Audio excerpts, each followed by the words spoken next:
Okay, for question 19, the lattice structure of an ionic compound where X is the cation ion and Y is the anion is shown below. So cation ion, right, refers to your positive ion, anion refers to the negative ions.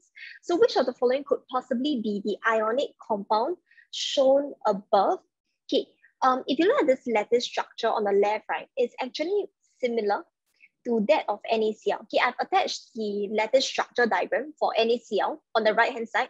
So if you look at the diagram on the right, okay, the gray one, right, represents your Na plus ion, your positive ion, the cation ion.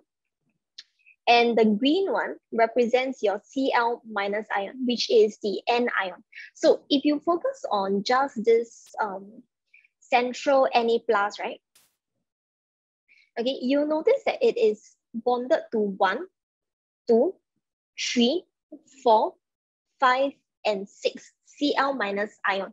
So 1 Na plus ion is surrounded by 6 Cl minus ions and vice versa. Means 1 Cl minus ion is also surrounded by 6 Na plus ions. Okay, this is true for your NaCl structure. So since the diagram on the left is similar to NaCl, right?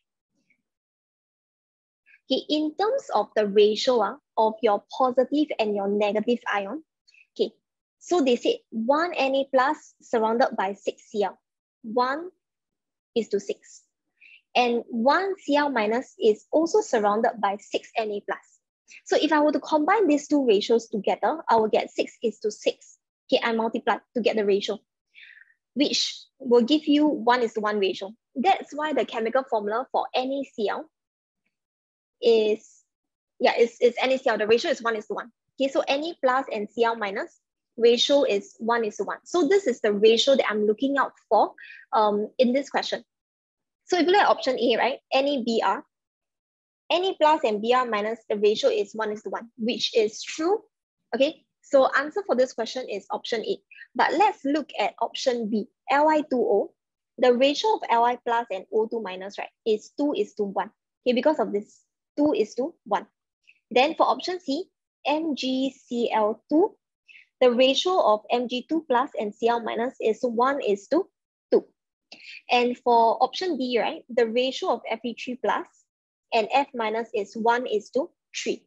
So that's why B, C, and D, they are not my answers. I'm looking out for the 1:1 ratio. So answer for this question is option A.